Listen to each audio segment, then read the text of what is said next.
ওয়েঙ্কেসেং, সিক্সার king Rinku Singh, এরপরও বিশ্ব champion Shivam দুবেকে জায়গা ছাড়তে হবে। আসলে জিম্বাবুয়ে সিরিজে এখন ব্যস্ত রিঙ্কু সিং। এই সিরিজের প্রথম ম্যাচে শূন্যে আউট হন তিনি। দ্বিতীয় T20 ম্যাচে রিঙ্কু সিং নিজেকে সফল ফিনিশার হিসেবে প্রমাণ করেছেন।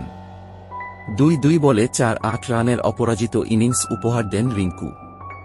তারপরও অবশ্য প্রশ্ন উঠছে রিঙ্কুকে নিয়ে।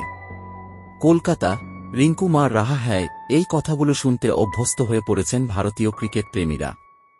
এই কথাগুলোর সঙ্গে মানিয়ে নিতে সমস্যা হচ্ছে না টিম ইন্ডিয়ার অনুরাগীদের।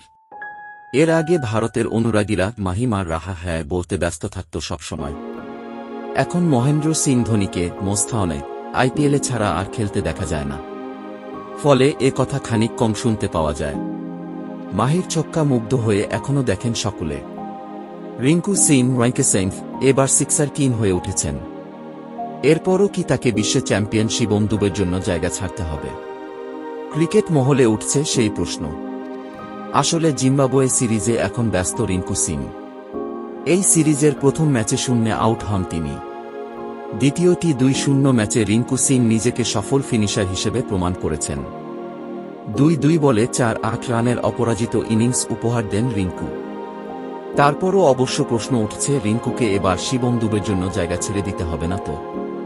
শিবম দুবে ভারতের প্রথম টিমের সদস্য, বিশ্বকাপে খেলেছেন, বিশ্ব চ্যাম্পিয়নও। সেখানেই খানিক পিছিয়ে রিঙ্কু সিং। পারফরম্যান্সের নিরিখে দেখলে তিনি কিন্তু পিছিয়ে নেই। তাও তিনি ভারতের ব্যাক আপ প্লেয়ার। বিশ্বকাপে মূল টিমে সুযোগ পাননি, তাও কোনো আক্ষেপ ঝরে পড়েনি তার হলায়। এখন তার কাছে সুযোগ রয়েছে নিজেকে প্রমাণ করার। জিম্বাবুয়েতে এই সিরিজে 2 ম্যাচ সুযোগ পেলেন, একটিতে রান পেলেন। এবার দেখার বাকি 3 ম্যাচে তিনি একাদশে সুযোগ পান কিনা। আর সুযোগ পেলে কেমন খেলেন, নজর থাকবে সেদিকে। এরই মাঝে রিঙ্কু এক রেকর্ড গড়েছেন। আন্তর্জাতিক টি20 ক্রিকেটে শেষ 2 ওভারে সবচেয়ে বেশি 6 মারার রেকর্ড রয়েছে হার্দিক পান্ডিয়ার, 3-2-6, 1-9-3 বলে।